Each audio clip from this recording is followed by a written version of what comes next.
여러분 참 고맙습니다. 휴일 쉬어야 되는데 이렇게 집중 유세에 나오셔서 저를 응원하시는 우리 운동원 여러분께 진심으로 고맙다는 말씀을 드립니다. 들으시는 대로 제가 지금 목도 쉬었고 또 감기조차 와 있습니다. 그래서 목을 두르고 여러분께 말씀 올리고자 합니다.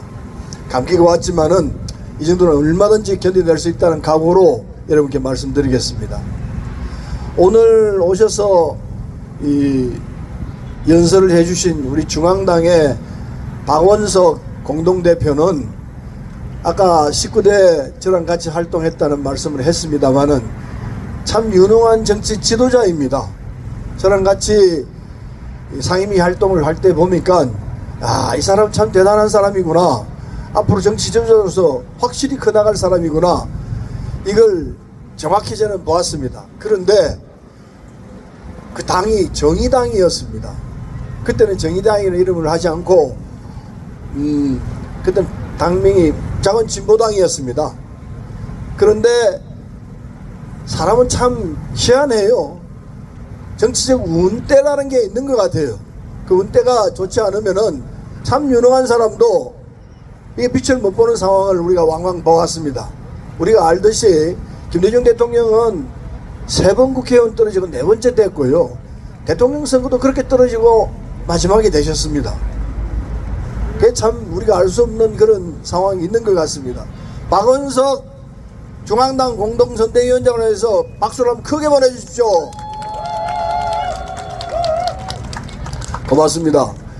그리고 또 이어서 이 찬조 연설을 해주신 주찬미, 이름이 참 좋네요. 주를 찬미한다는 주찬미인 것 같습니다. 주찬미 우리 여성 중령 출신입니다.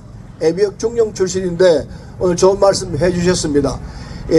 우리 비례대표 후보 3번인 걸 알고 있는데 주찬미 의원이 달성될 수 있도록 여러분 확실하게 박수를 좀 보내주십시오.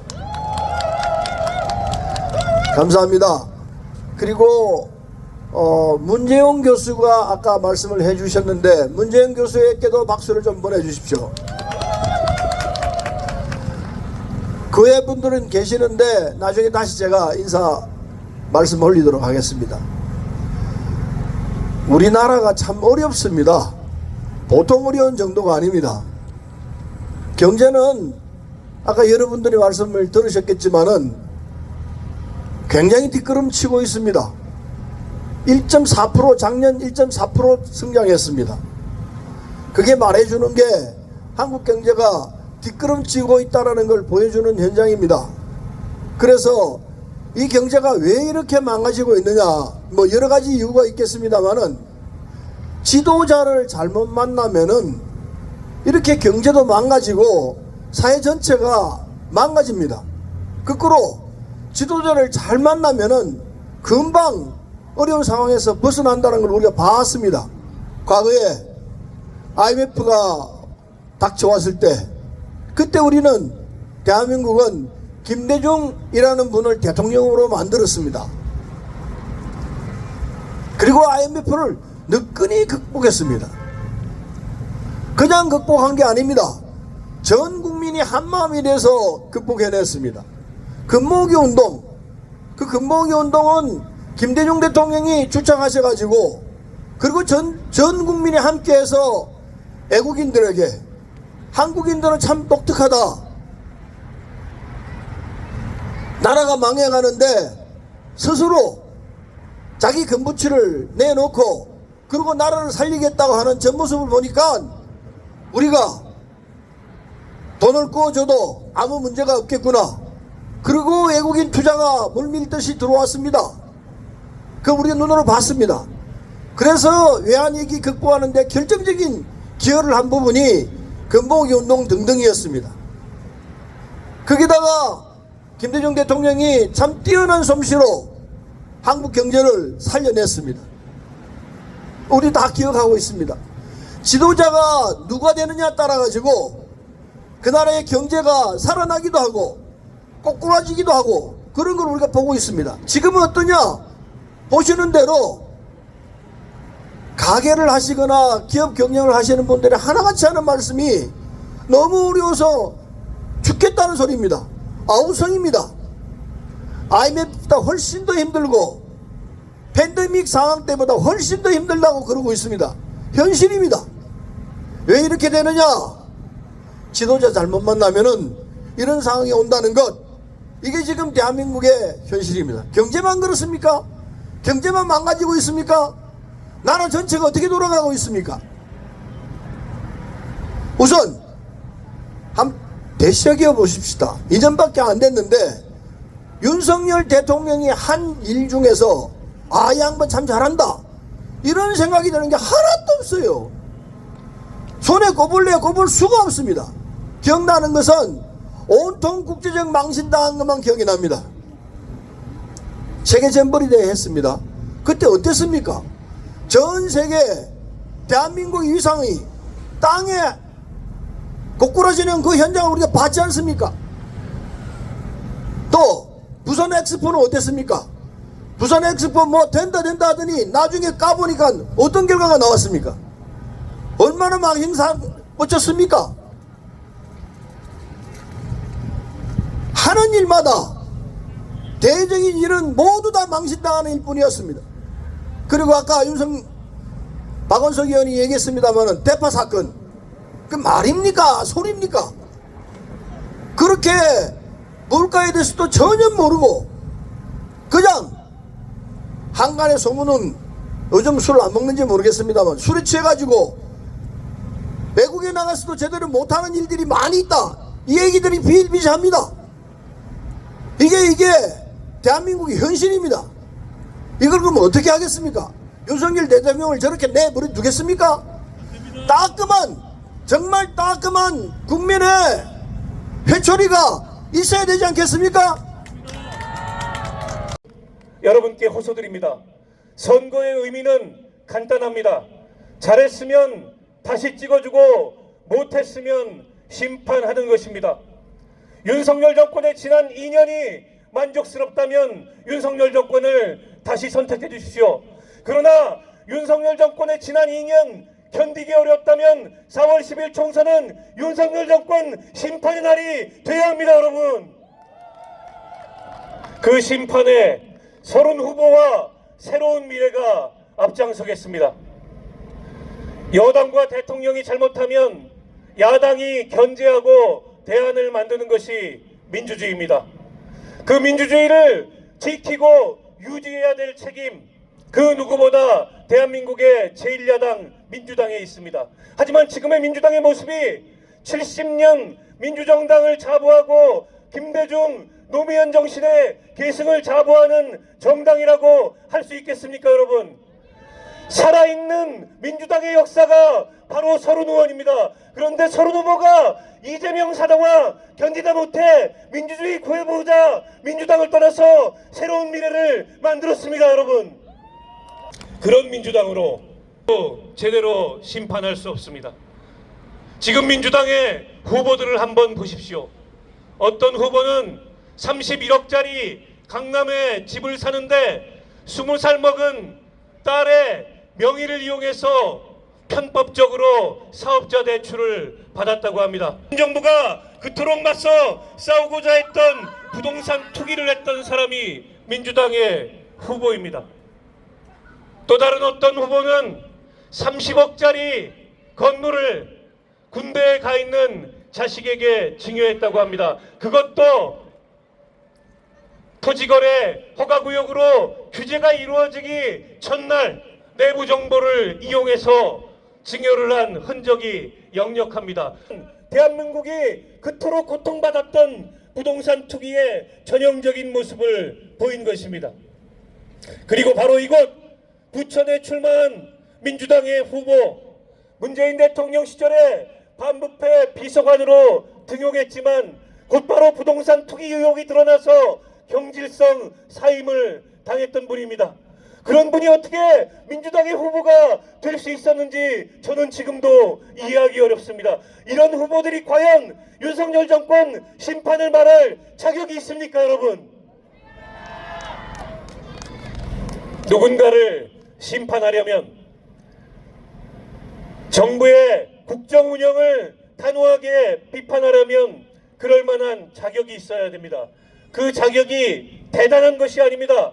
우리 국민 눈높이에서 봤을 때, 국민 상식에서 봤을 때 아주 상식적이고 국민 눈높이에 맞는 도덕성을 갖추는 것이 가장 기본적인 자격 아니겠습니까, 여러분? 그런 도덕성을 갖춘 후보 부천에 누구입니까? 게다가 국민의힘 후보는 부천에 도대체 며칠이나 살아봤는지 모르겠습니다. 서초동에서 정치하셨던 분인데 도저히 그 지역에서 공천받을 가망이 없으니까 마치 도망치듯 도피하듯 이곳 부천에 들어와서 부천 시민들을 대표하겠다고 합니다. 여러분, 그런 후보가 우리 부천 시민들이 바라는 바, 부천 시민들의 마음을 제대로 대변할 수 있겠습니까?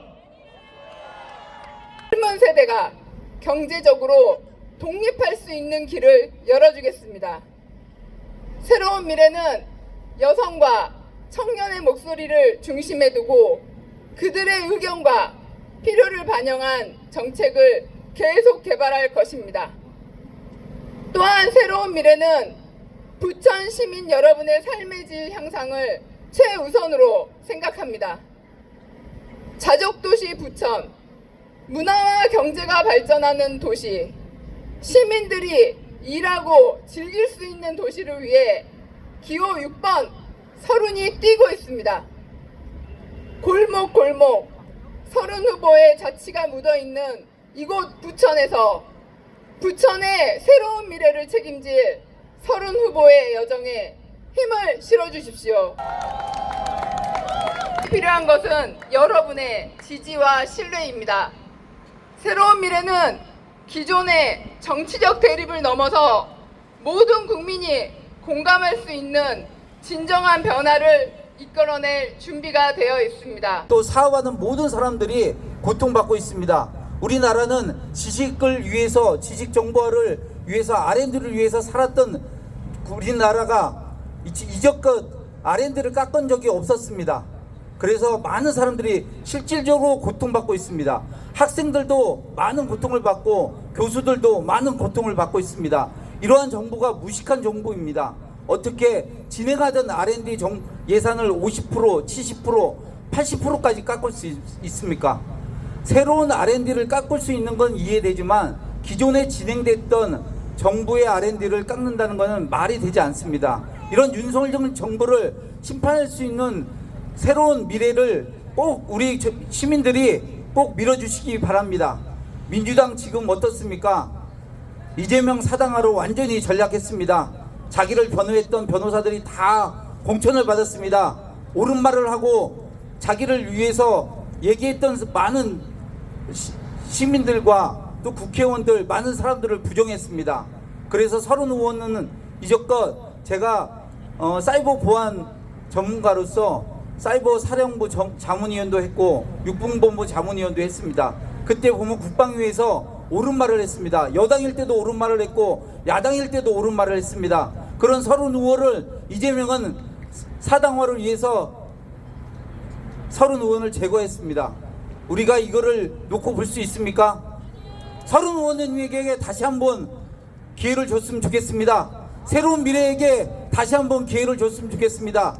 그래서 새로운 미래가 새로운 야당의 대안이 될 수 있도록 부천 시민 여러분께서 도와주시고 서른 의원님들에게 꼭 국회로 다시 가서 옳은 말을 하고 정의로운 말을 하고 국민들을 위해 싸울 수 있는 서른 의원을 도와줬으면 좋겠습니다. 제가 서른 의원을 3번 외창하고 말씀을 마치겠습니다. 서른 감사합니다. 마지막으로 우리 또 경기도당 위원장이신 송한준 위원장님께서 부천 시민 여러분 그리고 당원 동지 여러분 반갑습니다. 방금 소개받은 경기도당 위원장 송한준입니다. 다시 한번 인사드리겠습니다. 반갑습니다. 앞에서 많은 분들이 제가 하고 싶은 얘기를 다 했습니다. 그러나 저는 딱 2가지만 얘기하고 내려갈까 합니다.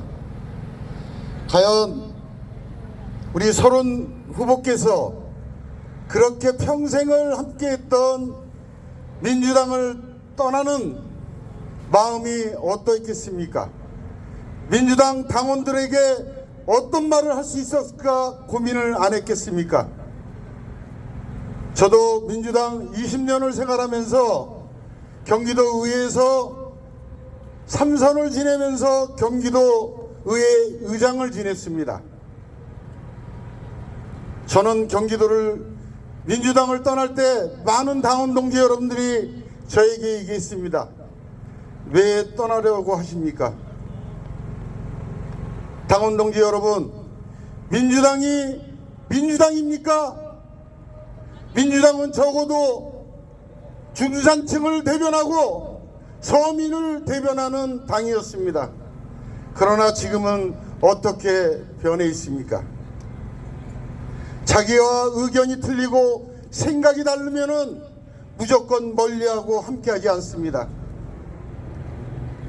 그런 많은 것을 보고 저나 서른 후보나 그렇게 아끼는 당을 떠날 수밖에 없었습니다. 적어도 우리는 서민을 대변하고 중산층을 대변하는 그런 정책을 만들고 그들을 대변할 수 있는 마음과 상식을 가지고 있었습니다. 그러나 지금 민주당은 그렇지 않습니다. 사랑하는 당원 동지 여러분, 적어도 이 지역에서 20년 동안 여러분들을 대변했고 다시 새로운 미래에서 여러분들을 대변하고자 이 지역에 나온 30 후보를 다시금 여러분들이 선택해 주실 것을 진심으로 호소를 드립니다.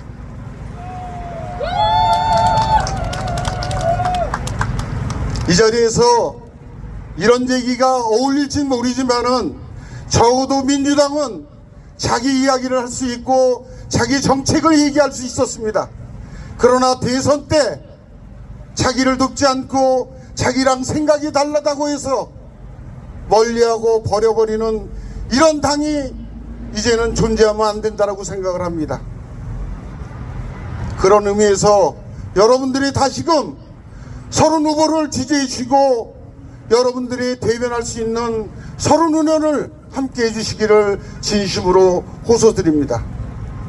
사랑하는 부천 시민 여러분, 악은 절대 선을 이길 수 없습니다. 악은 정의를 절대 이길 수 없습니다.